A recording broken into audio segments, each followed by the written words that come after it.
Hello!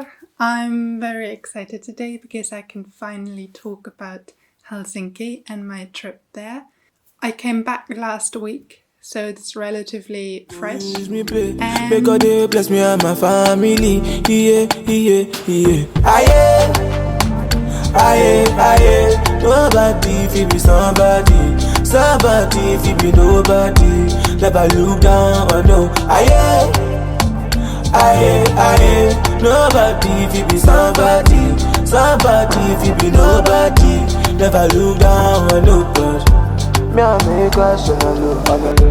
Me I wanna turn up on the dope. Me I wanna get to the dope. Me I wanna shine on the low. Me I wanna turn up on the low. Me I wanna shine on the low. Me I wanna get to the dope. Me I wanna turn up on the low. Damn, with my eyes don't see. Me I no feet talk on. Me I no feet. First, how did I get to Helsinki? So from Berlin to Helsinki, it's a distance. It's a distance and there's like water in between. So I had either the option to take the airplane, which is of course not the best option because, the environment and all that. So I prefer not to take the plane. Also, it was around 200 euros in and out. The second option would have been to go or to take the train to Stockholm and from Stockholm the ferry to Helsinki. I was just looking at trains and it was really expensive, so I didn't even look into the ferry from Stockholm to Helsinki. I just said, nah, this is not the way to go. So the last option, the third option, was to take the bus to Tallinn and then from Tallinn the ferry to Helsinki. That's how I did it. The tickets were around 60 euro one way, so in total 120, plus the ferry tickets in and out was around 45 euros. The thing was, here's the thing, it sounds easy to just take the bus and then the ferry, but the thing was the bus took 23 hours from Berlin to Tallinn, and then it took me 2 hours to go over the water with the ferry to Helsinki. The main issue was the 23 hours in the bus, and it was freaking me out in the beginning. It was okay. The way to Helsinki was okay. The way back to Berlin, you know what's coming, and you kind of can't pretend anymore that it's gonna be an adventure. At some point, it just gets annoying to be stuck in a bus. Would I do it again? I don't know. Would I recommend? Yes. It's an experience. Especially the ferry ride is beautiful. To have 2 hours on a ferry. I just am amazed how the sea is so beautiful and the light is always magical. I arrived around 7:30 in Helsinki, so I had a beautiful sunset, and on my way back I thought, because it was around 12, 11, the light would have been bad, but it wasn't. Somehow it wasn't, because somehow it's always cloudy and rainy in the middle of the sea. The light was magical again, and I took plenty of pictures, and I can't wait to develop them.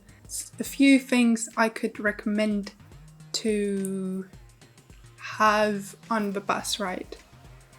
Pack enough food and pack enough water, because you won't have time, or I think you only have time once to get to buy food or water. I packed everything. It was a lot, but it made this long trip more pleasant. Also, I had a seat reservation because I've got long legs and I did not want to be stuck 23 hours in a position where I feel miserable.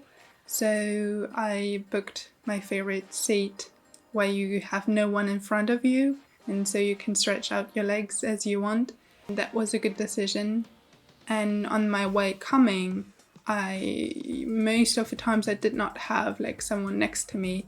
But on my way back, of course, the whole duration of the bus ride, I had someone sitting next to me, which was kind of annoying because I really wanted to just lay down like for 10 minutes or something to just relax my butt. Fun fact number 1, I had the same bus driver on my way coming and on my way going, which was funny. I find it remarkable that he was a smoker, and he always threw away his cigarettes into a bin. He never put them on the ground like so many other people on the bus, because these little leftovers of cigarettes, as you know, they're not really compostable. You need to throw them away in the trash. You just don't throw them everywhere. If you can avoid it in the first place, just don't smoke. That's another thing. Number 2, a friend told me that as well. Try not to drink too much water so you don't have to go to the bus toilet that often. But if you do, you won't be able to sit down. You will have like 2 chances on the way from Berlin to Tallinn to go to the restrooms on like gas station. These toilets are surprisingly clean, very clean, and they don't smell bad. I don't know why German gas stops are so dirty and are so smelly. In Poland, Lithuania, Latvia. Well, I cannot pronounce these Baltic countries in English, so Poland, Letland, Estland, and Litauen, they have like very clean toilets. And Helsinki, but that I'll come to it later. Third fun fact is, it's not very often that I find myself so not sure of the language. I mean, I don't speak Polish and I don't speak any Baltic language. I just cannot differentiate between them. So I felt very quiet because I didn't have the words to say something. Many people speak English, but I still wasn't sure if someone would understand me. Fun fact number 4, I wanted to brush my teeth. I knew that we're gonna stop soon again, and after that soonish stop, we wouldn't stop again for, I don't know, I think 3 hours. So I thought it's a good point to try to get some sleep. So I thought before sleeping I would like to brush my teeth. It was weird because no one else brushed their teeth. I was the only one. And I wanted to get rid of whatever I had in my mouth. And I wanted to open the bus toilet. But it was somehow closed. You know, sometimes it happens that it closed too strongly and then something is blocked, or I don't know. I was in a position with my mouth full of toothpaste and water and things, and I couldn't spit it out. So I had this situation going on for 15 minutes before we finally stopped. I was just running out because it was a quick stop, running out to the trash bin and was spitting my thing out. And that, I think, was even more weird than me brushing my teeth on the bus. Number 5, there's no water in the bus toilet, so you are not able to wash your hands. Definitely pack disinfection, something, gel or water or some wipes. Number 6, on the way back, I don't know why, but people had the fabulous idea to pack dried sausage or some kind of meat. So the bus was almost constantly smelling. When I arrived, my friend picked me up. I was lucky that I was able to stay at her place. I didn't need to find any accommodation. I've never been this much in the north. I didn't know anything about Helsinki, only a few things my friend was telling me. I always liked the name Helsinki, but I didn't know anything more about it. I was really surprised about the toilets. And I don't know why I always mention toilets that much, but toilets are very important, I think. And Helsinki toilets, they most of the times have a separate sink inside the bathroom or the toilet stall. So you were able to maybe clean the seat if you want to sit down, or wash your hands, or I don't know, if you have your period, like change whatever and wash your hands afterwards before like stepping out, and wash your hands properly with soap. It was the best toilet experience I've ever had. Yeah. Concerning public transport, with the metro you get everywhere you want to go, and the buses are also very reliable, I heard. I didn't take the buses that much. Tram, I find it very slow, but because Helsinki is actually not a flat city, sometimes it goes a little up and down. Me, coming from an area where it's always flat, Helsinki has not really mountains, like hills, small hills. Yeah. Food is expensive. Eating out, getting a coffee is expensive. And yeah, it's so easy to spend money, and also the supermarkets are expensive compared to Germany. Germany's food is really cheap. 3-day grocery shopping, it's like 50 euros, depending of course what you buy, but it's expensive. It's more expensive. You get good quality food, and that's a plus, but still it's expensive. And if you want to go on a low budget, then I'd recommend to always prepare something at home and take it with you and not eat out. But of course, like if you visit like a new city, you want to enjoy also the cafes, because restaurants, I don't even know like how the prices are there. I paid once for a pizza 17 euros. It was a very good pizza. The weather is mixed because you're living next to the sea, or the sea is right at your doorstep. The weather is usually windy. It can be sunny, it can be rainy the next second. When it's sunny, it can get warmish. But other than that, I think it's a good choice to always take a jacket. But it's beautiful. People are quiet. I think Finnish people are known for being very quiet and for themselves. One time I witnessed someone talking outrageously loud on the phone on the metro, and I think people then they're kind of looking. But other than that incident, no, like when they were on the phone, like they did it so like softly and like I don't know how they do it. I didn't really visit sites. I don't even know about Helsinki sites, but I know a lot of galleries and museums now. I wanted to see like what's going on in the art scene and also photography scene. And if you want to go to the museums, I would recommend to get a museum card. I think it costs around 70 or 80 euros. I know all the galleries I'm mentioning, they are free, because as a gallery, like you sell stuff, so it's like a store and therefore it's free. But the museums are pretty pricey, I think. They're similar to Amsterdam. Like regular prices are usually like around 20 euros and the reduced prices are around 12 euros, which I find high. In Berlin, regular prices are around 12 euros and the reduced ones are around 6 or 7 euros. I think that's an issue, that art institutions should be more accessible and have less of a barrier, like money-wise. But that's, I think, another issue. In general, every museum I've been to like heavily depends on whatever is currently shown. In some museums I didn't find it that interesting what was on display at the moment. So the first one was Atheneum.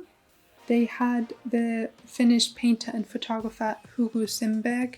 It was really cool to see how he used photography as sketches for his paintings. What I also liked about the museum was they had banners in the middle of specific rooms posing questions, putting whatever is shown into context and into current debates in the art scene. And that I find very refreshing. I think as a common visitor of a museum, you're not aware that whatever is shown is curated in some way, and what opinions you really see and why you see certain things and why you don't see certain things. And I find it very nicely done of that museum to put up these banners, because you basically obviously see them and it's hard to ignore them. And so you are confronted with like current debates and things, and actually start to think about what you see. That I find a very good thing to do for a museum. Then the second one, Camp Galleria, or the photography museum. There are like two photography museums and I got confused. One is like the photography museum and the other one is like on the basement of the shopping center. It wasn't too big. There you had to pay an entrance fee. I liked the space in general because it was a very good display of the pictures, or they were highlighted because of the black background.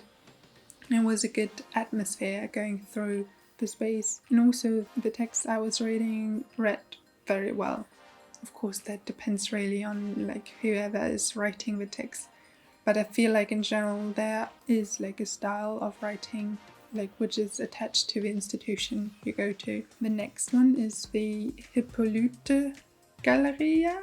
It's also photography based. They had the beautiful exhibition of, her name is Emma. I'm a huge fan of her because she does self-portraits.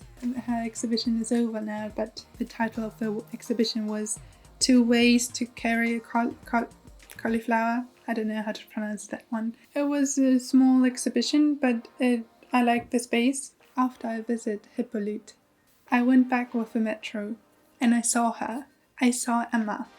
I was too shy to talk to her because she also had like headphones in and I didn't want to disturb her or anything. But I was just sitting like across from her, and now I'm kind of disappointed of myself, like that I didn't talk to her.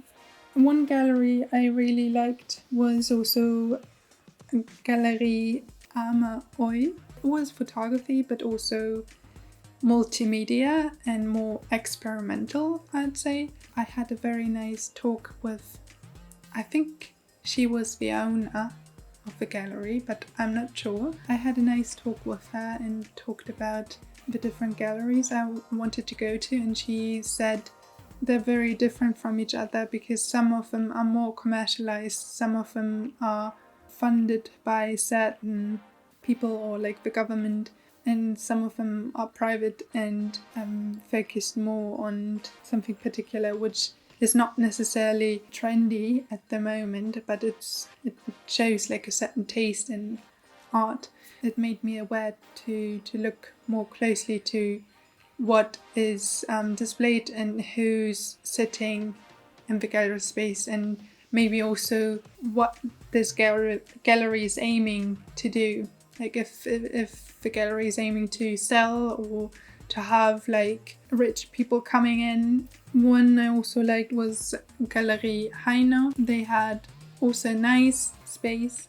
Gallery Anhava was also a nice one. The person sitting behind the desk, she seemed to, like you always, when you step into a gallery, like these people always sit behind like a Mac computer and they do their work and they look so busy, and they look also like they don't want to be disturbed or anything. They also have kind of like a grumpy face. Not all of them, of course, but well, it's the usual thing you see. And so I wasn't sure to ask like a question, but I did. Was suddenly smiling and talking a lot and giving me lots of background information about this artist. His name is Jorma Puranen, and he's a very cool artist because sometimes you don't really get whatever you see, and sometimes it's also good to not always read the text before looking at the pictures. I find it very helpful sometimes to just talk to the people and ask them like what's this thing about?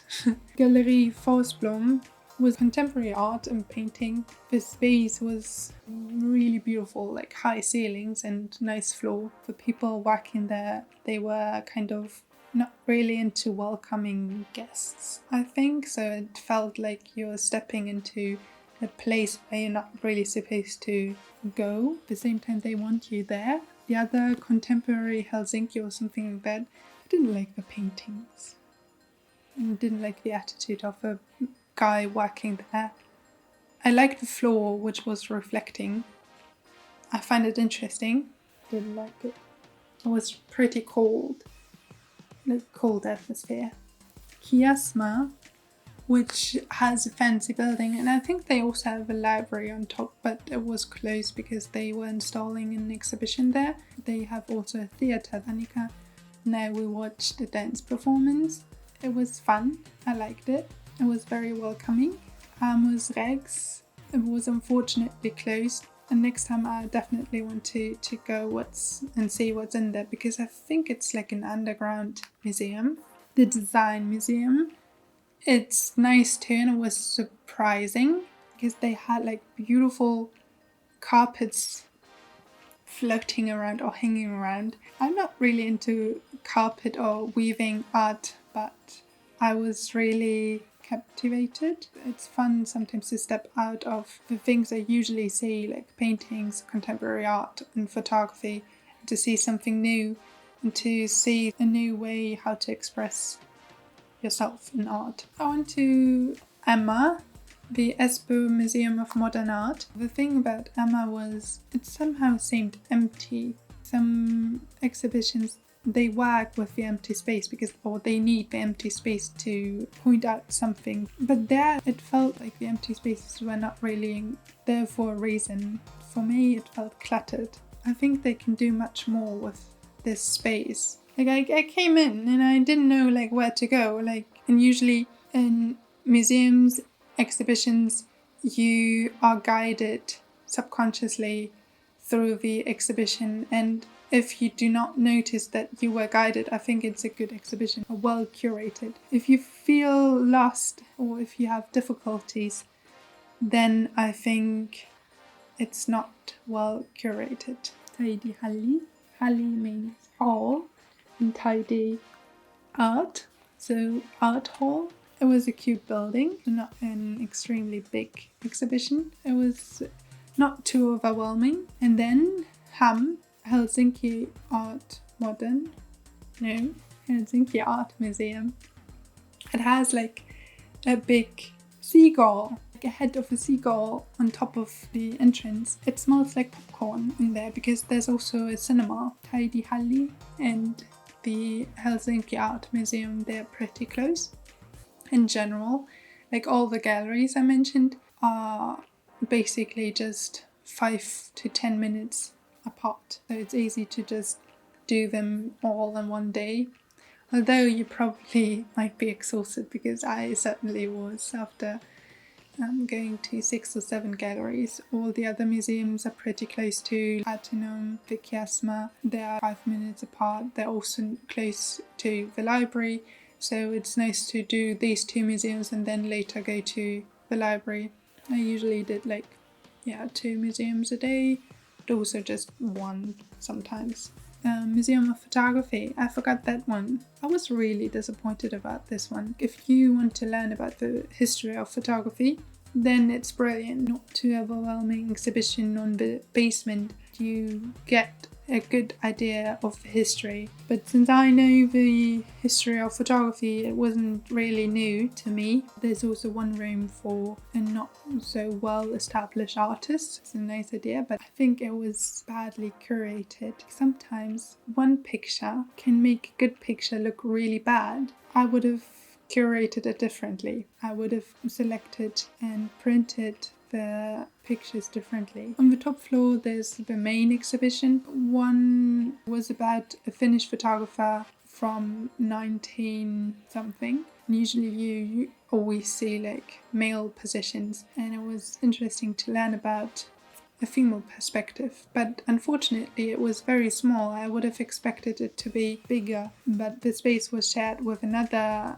exhibition of a more contemporary artist, and sometimes I do not know what the thing is about or how to read the text and where the text belong, like to which image and work and all that, and I was again lost. I don't know how or why it suddenly changed, like from a well curated show to like such a chaotic exhibition. It was all over the place, and the text I was reading, they basically meant the same thing. You basically were able to put one text from one work to the next work, and of course an artist has kind of main topics which reoccur in further projects, but I don't know the text. No, they were bad. I was disappointed of the bookstore of the photography museum. I would have expected photography magazines or in general like more photo books, but it was books on general art and some souvenir stuff. In general, the bookstores of the museums were not really cool. I remember in Amsterdam or in Paris and also in Berlin, I really like to go to the bookstore inside the institutions. They sometimes have like very niche photo books and interesting books on current debates. I don't know how other people, like what they notice in museums, but I usually go around and pay attention to how it's curated. What do I see? What do I not see? How well are photographs printed? How well are they framed? What lighting is going on? How well written are the texts? Do I find some critical thinking, or am I kind of surprised by what I see? Is something thought-provoking? Do I enjoy what I see, or what do I take out of it? That's what I do. Thank you as always for watching, and if you have any questions, please let me know. Text me on Instagram or leave a comment. I very appreciate it. Yes. Bye bye.